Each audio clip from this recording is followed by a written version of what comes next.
Do you guys know what time it is? It is warrior time!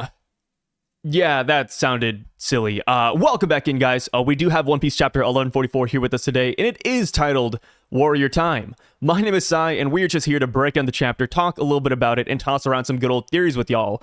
So, with that being said, to kick things off, we're going to talk about the cover page story, where we see that Yamato has successfully beaten Who's Who's crew. Not like we were worried, right? We saw this coming. The minute Who's Who went down, his crew stood no chance whatsoever. And even if they did beat Yamato in some crazy reality, they still would have to fight Speed, maybe hold him if he is Kibi Dangoed up, Tama, and then if they got found out, they would have to fight the entirety of Wano afterwards. Yeah, I had no idea what Who's Who and his gang were really thinking. Like, did they really think they could just live here for the rest of their lives scot-free? I don't know. So, now that we have beaten the crew, Minatomo is freed from his slavery. And it's kind of just funny thinking about, I mean, it's sad because, you know, Minatomo's crying because he's so happy he's finally safe. But at the same time, it's like, okay, dude, you got captured to build a hidden base near Udon that has Who's Who's head on it. It's just a silly situation, very One Piece, right? Unfortunately, we do not get to see Page 1 or Ulti in this cover page. I feel like next week we will focus on them and figure out what to do with them, because they were kind of victims here. Like, do we recruit them? Do we throw them into prison? Do we beat them? I think that is the million-dollar question, and I don't want to beat a dead horse because I feel like we've talked about Ulti and Page 1 and their future in the story like 50 times now. But yeah, there's still a wild card here. So moving on to the first few pages of the chapter, but we see that Franky and Ripley stumble upon a building or facility that has been here for over 3,000 years. Ripley says that the Giants have no idea what this is or how it even got there. And let me tell you, when I first saw that page, I didn't see a building right away. It took a minute, right? I had to put the pieces together, but the first thing that jumped out at me was the top of the building, because that top looks just like the head of the Iron Giant, which is funny because going into Egghead Island, when people first saw Emeth, the ancient giant robot from the Void Century, immediately people were calling him the Iron Giant, like the movie. And here we have it, another robotic thing that looks even more so like the genuine article. So, of course, we don't know if at one point this was an actual robot. That is just a general assumption, but I do think that's the case. And I do think Oda kind of left that door open as well, right? Because they called it a building like 4 or 5 times in this chapter, but we end off on the fact that we just do not know what this used to be. So yeah, I think this used to be a robot. I think they simply cut off the head. The head landed here to Elbaf, and that's pretty much all she wrote. What's interesting about this robot building head thing is the ground and area surrounding it.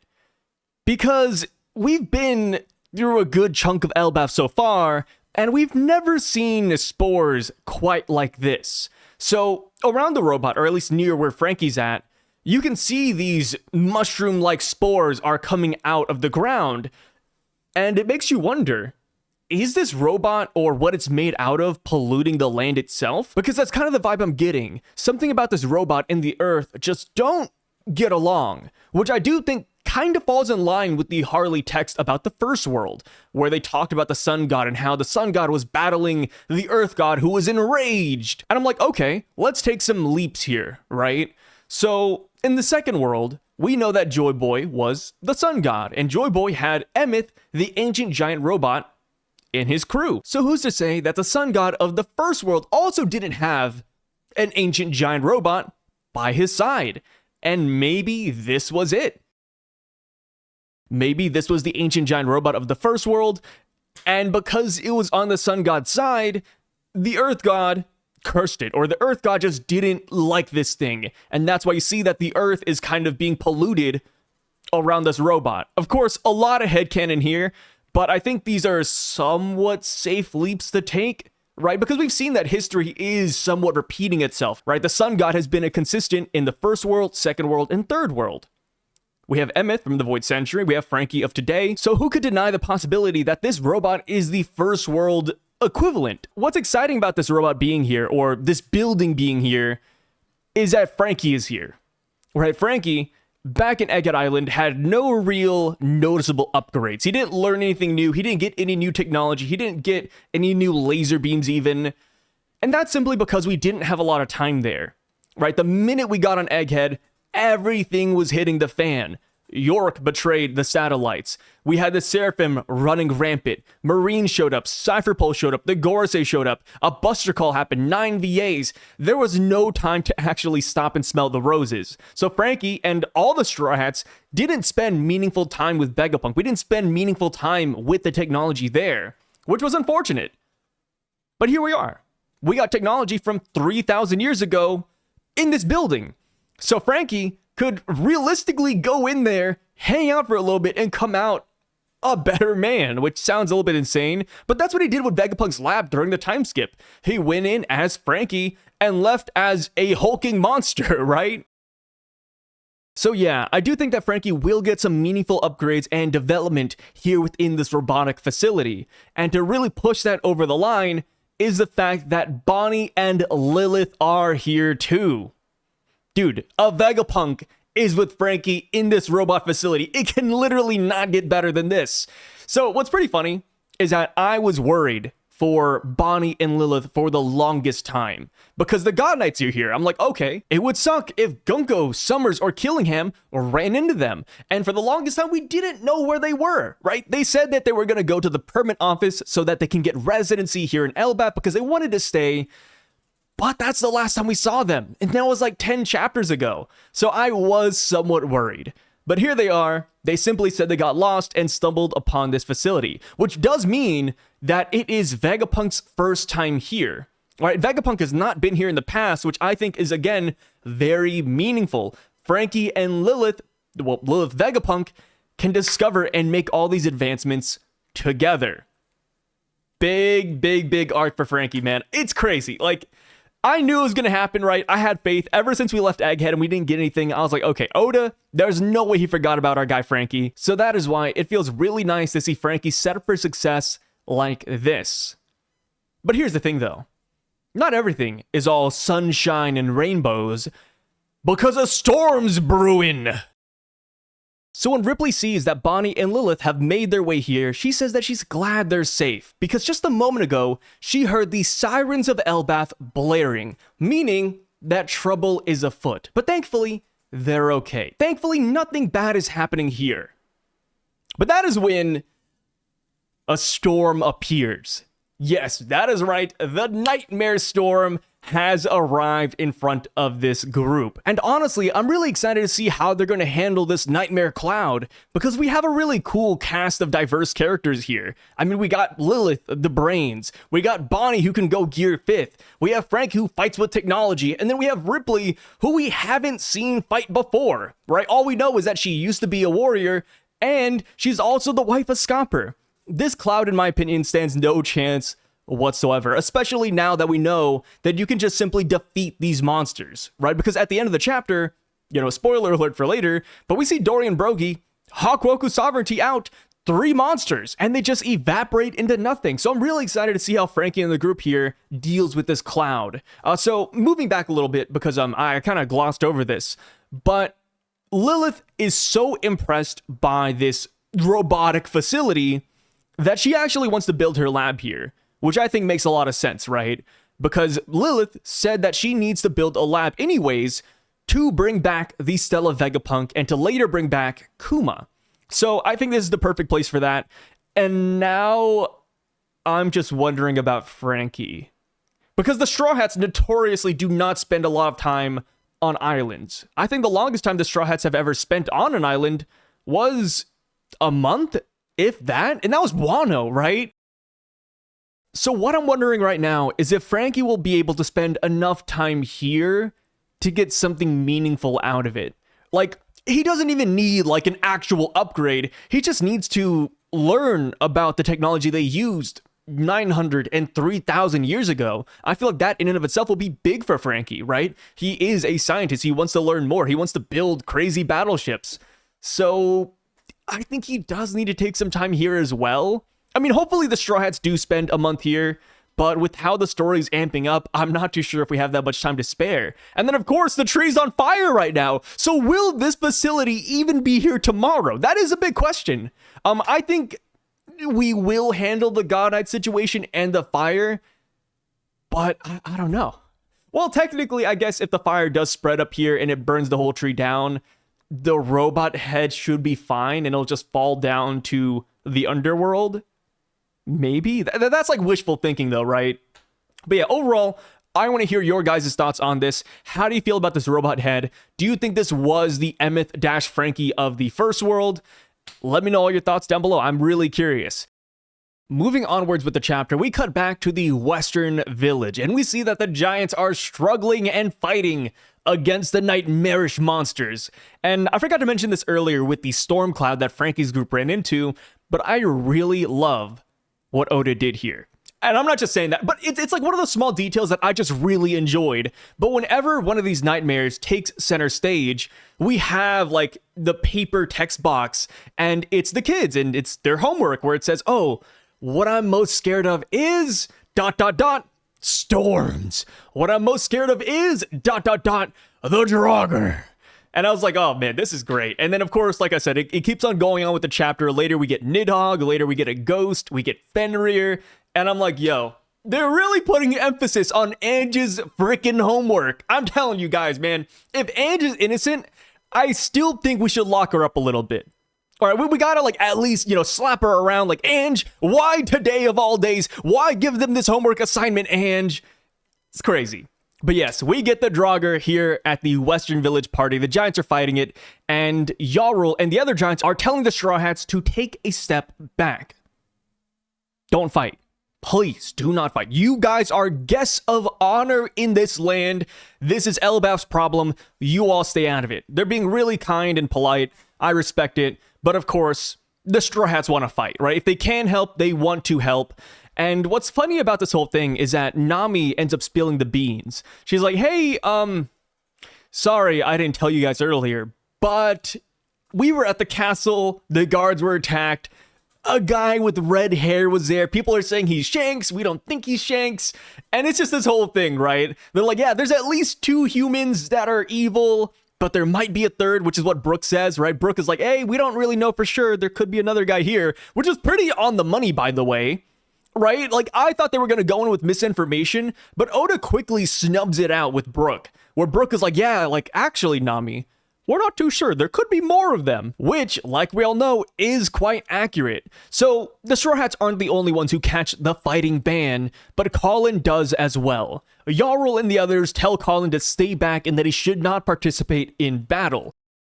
And that's simply because he's a kid, right? You don't want kids running off into the battlefield while all the adults are able-bodied. So yes, Colin is pretty disheartened by this, but it does not stop him whatsoever. So we go on a little bit more. The Straw Hats are talking amongst each other about how they should actually participate in this battle, about how the opponents, the God Knights, are human-sized, so human-sized people should be the ones who should deal with them. And that is when they spy Colin, like I said, disobeying the orders and hauling his Zval on the side. The Straw Hats end up joining him, and he's like, hey, if you're gonna join me, you're gonna have to be a part of my pirate crew. And that is when we got Jinbei, Brook, Usopp, and Nami taking off as part of the Colin Pirates. Pretty cool stuff, man. And now I'm kind of wondering where they're going to go. Right, because the giants are literally right next to them fighting the monsters. So I doubt they're just going to move 2 feet over and help fight the monsters. I think they're actually going to go to the kids. I think they are going to go to Walrus Academy. And this might even be the first batch of Straw Hats that runs into the God Knights. And that's going to be spicy. Because one, Jinbei. I love Jinbei, and I really think he's been underutilized in terms of fighting potential. Like, he fought Who's Who, and that was something, right?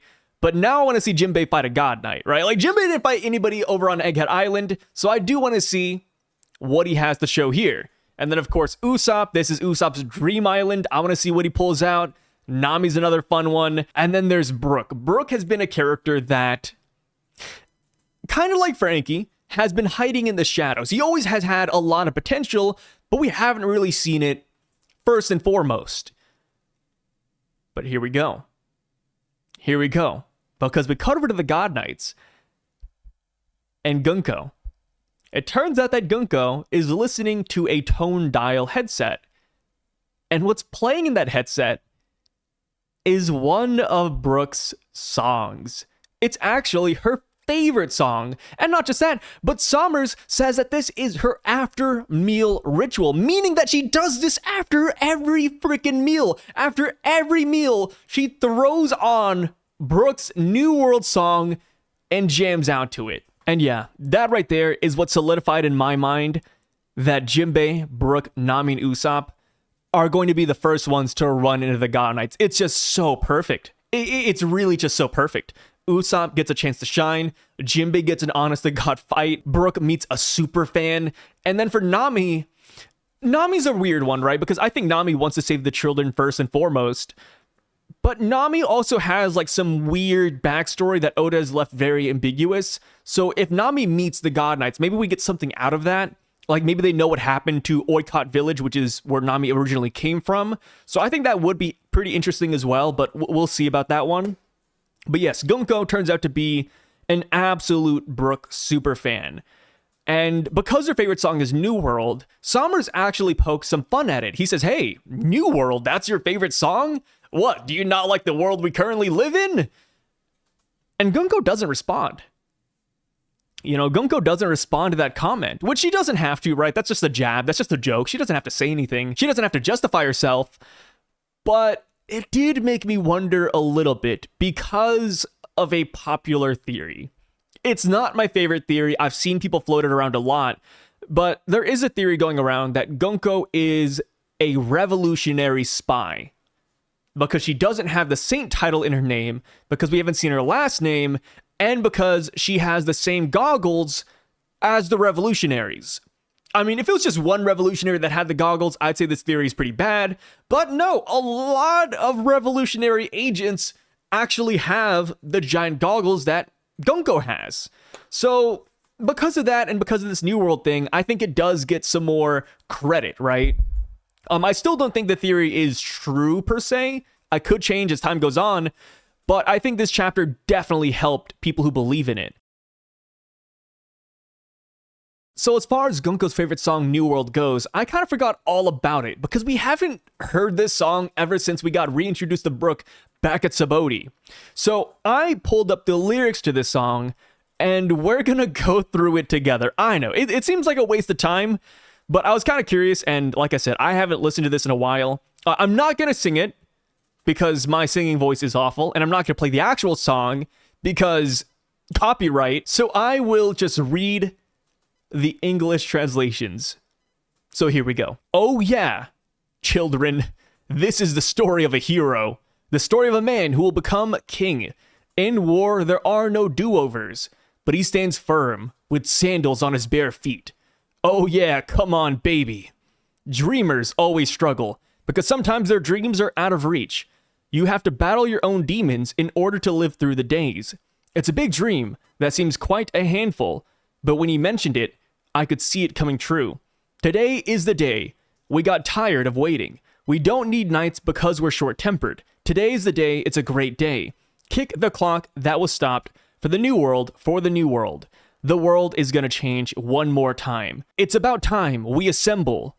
My friends are also quite villains. Whoever seems to be teamed up follow perfectly by the hand. We trained hard every day right on his ambition. Even though he said this and that, he laughed. Even a thick fog that seems to continue forever disappears in an instant. We see the blue sky. Today is the day. The show is about to start. Those chosen aim to that sea. Today is the day. Depart and set sail to dreams. Let's go kick around the world we long for the new world. The world is about to change for the new world. Just one more time, over and over again. Go fight 100 times for a new tomorrow, for the new world. Give it up, start it up, go. Move forward without turning back. May I see your panties? 40 degrees diagonally is harder than 45 degrees. Cross over the rainbow. It is time to go over the rainbow now. So I did skip a couple of parts, but you guys get the gist of it. And, you know, reading this song, I'm like, brother, this song is about the Strawhats. You know, like this song is about Luffy's dream changing the world, the crewmates training over the time skip, meeting up together and setting sail. And this is Gunkko's favorite song? I mean, maybe she didn't like look into the lyrics. Maybe she doesn't associate the song with Luffy. But this is a Luffy-centric song. And I'm like, bro, like, what is going on here? Is she also a fan of the Straw Hats? Probably not, because she did say she was afraid of Nika, Luffy's Nika. I don't know. I don't know what to think about Gunkko after learning this fact. It's like learning that... It's like learning that Hitler loved My Little Pony, right? It's like, wait, what? Well, what's going on here? Like, what do we take out of this, right? And now I just can't wait for Brook to run into Gunkko. Like, what will this matchup look like? Because it could go so many different ways. Does Gunkko want to enslave Brook because she's a celestial dragon? Kind of like how Big Mom wanted to capture Brook for her collection back in Whole Cake Island. Or does Gunkko want Brook to be free because that's her idol? Like, hey, I'm gonna kill your crew, but I'm not gonna kill you, Brook. Does Gunkko end up helping Brook because she loves him so much? Like, hey, Brook, I'm gonna fight by your side because I love your music. You know what I mean? Like I just don't know what the takeaway is from this.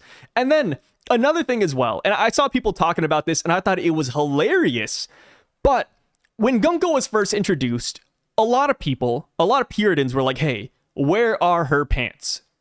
Shamrock has the whole fit on. He's got the cloak, you know, the button down, oh, the slacks on. He looked good. And then there's Gunkko, who is literally wearing a jacket but nothing underneath, right? She's got panties on and bandages. And people were like, okay, maybe this is just a power thing because of her bandages. Maybe Oda just likes her ass. But because of the song, I kind of came out of this with a different interpretation. And like I said, a lot of people have this as well. But in the song, Brook says, may I see your panties? So perhaps the reason why Gunkko doesn't wear pants is that so she can flash Brook when she gets a chance? I know that sounds silly, but you gotta remember, we're reading One Piece. Nothing is off the table. When Gunkko sees Brook, she might be the first person, well, not first person, because I think the time skip people also did it for Brook, but she might be one of those gals that lifts up her jacket and shows Brook her panties willingly. And if she's willing to go that far for Brook, what else won't she do? Right? Like, could she actually defect for us? I don't think so. I mean, I just don't know.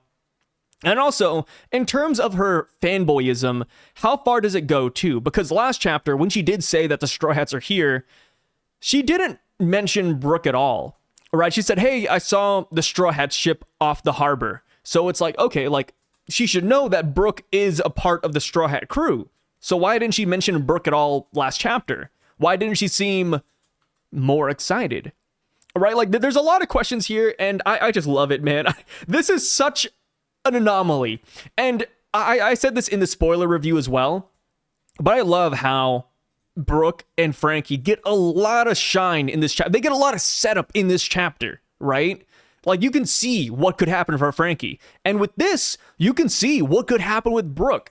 I love it. Like, those are two Straw Hats that, like I said, I don't think they've been pushed to the sidelines, but they've been pushed to the sidelines, brother. Like, I want to see them more. And I love that Oda is bringing Brook's time skip celebrity stardom back into the mix. But yeah, I would love to hear your guys' takes on it. What do you think Gunkko is going to do when Brook shows up? Is she going to enslave him, help him, give him a pass? I would love to hear all your thoughts down below. And also, how do you feel about the Gunkko revolutionary spy theory? I'm still really mixed on it, but I see a lot of people hopping on board more and more. I saw some people even say Gunkko for Nakama, and I think that is ridiculous, but I am a fan of Gunkko, so I can't hate it. So now, we cut over to Saul, and we see that he's taking a different approach when it comes to stopping the children's than originally. At first, or at least last chapter, he tried to pick up Ylva with both of his hands, but he ended up getting pricked by the thorns. So this week, Saul comes up with a couple of ingenious ideas, which is weird to say for a giant, but he grabs two giant shields and he tries to stop Ylva and the kids dead in their tracks. He acts as a wall on their path because he realizes, which again, major shout out to Saul, but he realizes that the kids are following that cloth, aka Gunkko's arrow. So he stands in front of them with the shields, but that is when Ylva runs into him. The shields work, but the problem arises when Skald, the kid behind Ylva, bumps into her. And it turns out that the thorns do not discriminate. The kids can hurt each other with them too. Saul realizes that this is the worst outcome, so he immediately backtracks and he goes to his next option where he uses rope to lasso the kids out of the line one by one. And I'm gonna admit, but I absolutely love this idea. I thought it was perfect because it's a great, not even a callback because he's still wearing it, but it shows that he's true to his roots in a way. Because Saul has always had this silly cowboy hat on ever since his introduction, and it never really made sense. I think the anime gave him like a cowboy accent, but yeah, he's showing that he's a cowboy through and through by lassoing the kids out. And now I'm just wondering if Robin is going to join in on this, because we got to remember, back in Alabasta, Robin also had a cowboy hat on too. So we unironically have the best group of characters to save the kids here. And to show that this plan will work, we see that the Fenrir nightmare monster pops up to try to stop Saul. They didn't try to stop Saul when he ran up to them and tried to hug him. They didn't try to stop Saul when he used the shields. They have only shown up to stop him when he started lassoing the kids. So that kind of shows that the God Knights know that this will actually work. So now we have Saul, Robin, and Chopper versus the Nightmare Fenrir. And my mindset with this matchup is exactly the same mindset I had with the Franky matchup, where I believe that the Strawhats will win, and I'm just more so excited to see how they're going to deal with this. I mean, dude, we got a Robin and Saul team-up fight? Yeah, this is gonna be cooking, right? And then, of course, there's Chopper, who we haven't seen him fight in a while. We know that he has this new Sulong medication. Did he make any new medications or rumble balls for himself? That is yet to be seen. But yeah, overall, I love that the Straw Hats are all getting their individual battles here. So, well, not individual, but more so group matchup battles. So, now, on to the last part of the chapter, but we cut back to the Western Village, and we see that the Giants are still struggling against the monsters. The main ones they're currently fighting are Nidhogg and a ghost, which is pretty cool because if you go back to the chapter where Ange gave the students this assignment, we pretty much met all the monsters that they named off one by one. The one we're missing right now, or should I say three, are Sun God Nika, Loki, and some kid's mom. So I wonder when those are going to pop up. But yes, we got Nidhogg and a ghost here, and they are laying waste to the Giants. Nidhogg is over here shooting lightning out of its mouth, but that is when Dorry, Brogy, and Skopper show up in that final page. And Dorry and Brogy use a Hakuoku sovereignty to destroy multiple nightmares at once. And we see them just, like I said earlier, they get evaporated to dust. But here's the thing. These nightmares didn't take a lot of effort for Killiam to whip out. I mean, we saw him. Like, he literally whipped all these bad boys out in one chapter. So I'm kind of curious to see if Killingham can simply go back up into the sky and just yank out more of these creatures, right? Will these be reoccurring nightmares? Dorry and Brogy defeated the ghosts in Nidhogg, but who's to say that they just don't come back next chapter? Right? That's the thing with nightmares. They can reoccur, and the kids are still asleep. So I don't think the battle is that easily won. I think Oda will stall all the Giants here with these nightmares. And even by the end of the chapter, Dorry and Brogy say that they're here to deal with the nightmares. They're here to deal with these monsters. They don't mention anything about the God Knights, right? They don't mention anything about the intruders. So I do think that this will continue until the Straw Hats achieve victory over the Holy Knights. So yes, now that we have Dorry and Brogy here, we see that they're actually arriving on a Sval version of their Great Eric ship. And I'm kind of curious to see how long it took them to do this process. Like, is it as simple as attaching oars with, cloud technology onto their ship? Because if so, if it's really that easy, I would personally love a Sval edition of the Thousand Sunny. I mean, hey, they did this in one chapter? Ooh, 1,000 Sunny Sval Cloud version? Yeah, man, I'd want to see that. So now that we have Scopper and the boys here, I'm just wondering what's gonna happen next. right? Will Scopper simply stay with the giants and fight these nightmares, or will Scopper skiddy off and find the God Knights and confront them alongside Brook, Jinbei, Nami, and Usopp? Because I think that would be perfect. You know, that is kind of what I want, and it goes back to what Jinbei said earlier in the chapter. These are human-sized opponents, so human-sized people should be the ones who fight them. So I would love if Scopper joined the group. I mean, obviously, he was the one who initially sensed Shamrock's hockey lightning magic circle thing, so maybe he'll pick up on that and just head right over there. I think that'd be perfect. But for Scopper, it's really tough because his son is also joining this battlefield. And also, maybe that could be another reason why he goes there, right? Because if we're saying that Jinbei's group will run into the God Knights, Colin is right there with them, right? They are the Colin Pirates right now. So maybe Scopper realizes what's happening and he rushes off to save his son. I think that'd be perfect. So speaking of Jinbei, there was like one line I did skip over, and I think it's the last thing I have to talk about with this chapter too. But when they're trying to deduce why these nightmares are spawning and why Elbaf is going through so much turmoil, Jinbei says, in this world, strange powers usually come from devil fruits. If it's an unknown element, odds are it is a devil fruit user. Which again is pretty on the money, because all three God Knights we see on this island are in fact devil fruit users. Which now makes me wonder, right? The Abyss Circle. What's up with that? Is that magic? Is that simply a devil fruit and Oda's trying to hint at that? And then what about the Gorosei and Shamrock Cerberus? Because those are still weird anomalies. Like, yes, 3 of the God Knights have devil fruits, but there are still a lot of other powers surrounding the God Knights that can't be explained via devil fruits yet. Or at least Oda hasn't done that yet. So this kind of feels like a misdirect, or it could just be Oda hitting the nail down saying, hey guys, they're all devil fruits, you know, just get that into your heads, right?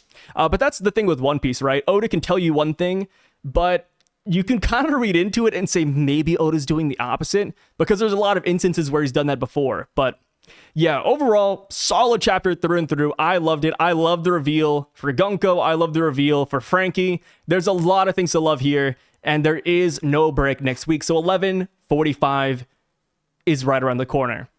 But with that being said, let me know what you guys thought about this chapter down below. What are your theories coming off of it? Because we will be reading through the comment section as per usual, going down, seeing what you guys want to talk about, and all that good stuff. And that's pretty much it. If you want to check me out on the side, I also have an anime reaction channel called Somnus. I'll be linking it down in the comment section, as well as my gaming channel at Syvduck. And also, I stream on Twitch every other night as well, super late, over at Syvduck 2. Again, thank you guys so much for watching and taking time out of your day to be here. I really appreciate it. Make sure to like, comment, and sub. And I'll catch you guys in the very next video. Signing out.